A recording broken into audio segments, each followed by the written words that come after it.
For sure. Talking about your prom night? Oh, my prom night, boy. You always mention your prom night, but I never know It's what always actually a joke. happened. It's always a joke. Exactly. It's just a joke. Nothing happened on my prom night that I would like to discuss with the internet.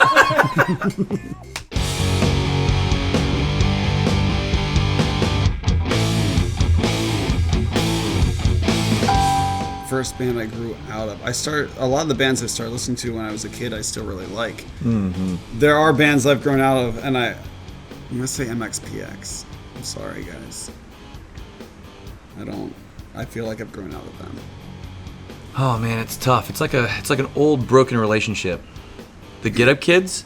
Like I really. It's a great answer. Still love the Get Up Kids deep down inside, but like, do I call them? No. Like, do we stay in touch? Mm-mm. But when I hear them, it brings back so many good memories. You know. But I would say that I feel like I've perhaps surpassed the Get Up Kids. Yeah. In your life. In my life. That is freaking emo, man. Thanks, man. The first photo that I can remember posting myself on social media would have been on my Zanga account. Zanga.com/hide the hollows. It was a Matt Pond, PA reference. I was wearing aviator sunglasses. I think I had swoopy hair. And some button-up shirt. So basically I looked like I do now. Was it Zanga? What was the other one? LiveJournal, Tumblr, Friendster, MySpace. I remember MySpace, yeah. And it was me practicing with my band, She Walks in Beauty, in a storage shed, a storage facility. And yeah, I was just like this little, punk, like hardcore kid with, stupid hair when I had hair, and probably wearing Converse and super tight girl pants, and your average 2003 hardcore kid.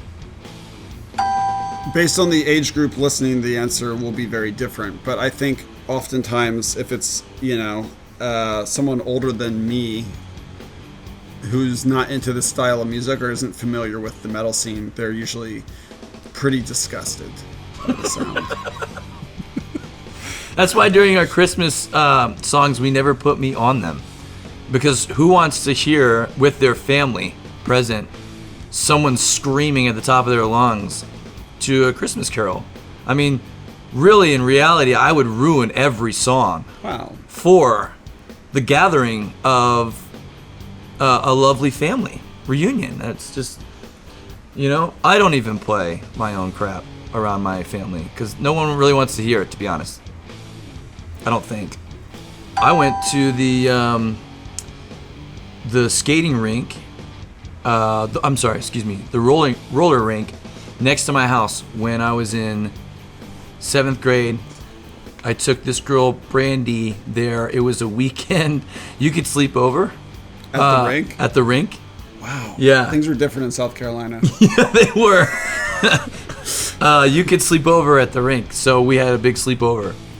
And that was like, we went skating together.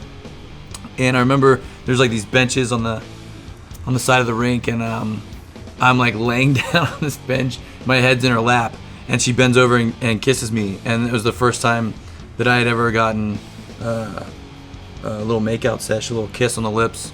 And it really blew my mind. I mean, my mind was blown. Absolutely blown by Brandi. I think her last name was Hancock, if I'm remembering this correctly. And then she had to move, and it literally broke my heart. That was the first time my heart was ever broken. And bonus. That's a little my first time bonus right there. Yeah, that's my first time. Oh, devastating. But yeah, it was pretty awesome. That's cool first date. Pretty awesome. Mine's not as cool as Jake's. I would have been like a sophomore in high school. I probably was going to like my school's homecoming dance, and I probably got dropped off by my parents at a local restaurant. The Cat's Meow in Mannheim. And then went to the school dance. There was no makeout. There was no Hancock. There was none of that. This is going to be music for me because I don't feel like I've ever been moved by a painting, unfortunately. Or, you know. I remember the first time I chalked my driveway and I moved myself with my own painting. I was like, oh, snap. Dude, you're an artist. My wife hears all of the MIDI demos that I do before I even send them to the band. You didn't know that, Jake. That's messed up, man. Yeah. She's not even part of the team, man. She's not even in the band. So when I finish like a demo, I'll play it for her because she's the closest person to hear it, and she likes to hear them. So she's always very encouraging. And then I send it to the band, and they just break me down. Yeah, for me, it kind of just depends on the material and what parts I want someone's opinion on. As far as like lyrical content or vocal patterns or things like that, I'll go to certain people. On the last record when we were submitting lyrics, I was showing a lot of my lyrics to Rhodey Walker from Protest the Hero and just kind of talking about lyrical structure and things like that, because I think he's a really great lyricist and he's a good friend of mine, and I know that I could trust him and that he'd be honest with his opinion for me. Like, my answer's not cool because I write music much more than lyrics, so I feel like it's not like, what's the music about? It's not about anything. It's about sounding sick. Yeah, I mean, honestly, if I could be honest with you, the lyrical content that I first wrote about, like, She Walks in Beauty material. What that stuff was about? like heartbreak and stuff, or you know, feeling judged. It was or about something. Brandi Hancock. It was about Brandi Hancock, and it's always been about Brandi Hancock. You know, like the typical stuff. I mean, I was a kid, so it's like, you know, probably the things that attracted me to the music scene, and then what the music scene was feeding me. So you mix that with like feeling judged, or feeling like an outcast, or feeling like, you know, the world's against you, or like breakup, you know, things like that. But you know, you got to start somewhere. Writing lyrics. Sorry. Playing piano. Playing violin. Playing any other instrument other than guitar? I was forced into some instruments as a kid, and I was terrible. Boy, my sisters would make fun of me hardcore with my violin playing. Really? Yeah, like I played like grades 4 and 5 and a little bit in grade 6. Terrible. Never knew that about you. Yeah. Wow. Just through school, you know. So, like, how did you get forced into signing up for My that? mom just wanted me to be well-rounded. So, you know, I don't blame her for it. I think it was good for me, but I was not good at it. School. Yeah, I was not good at school at all. Like, just period. Just not good at it. Honestly, I didn't have, like, the best, school system where I came from. So it was just, like, kind of a rocky start. And I just remember telling these guys, like, some stories where, you know, I kind of just would start selling Trident pieces of gum in class, and then I would go to the local mall and buy charms, necklaces, and rings, and then I would sell them at school to like all like the gangsters and Charms. Yeah, the Wu-Tang charms, you know. And then there was a point where I was in a brief season of selling pornography magazines in school. You should have sold them by the page.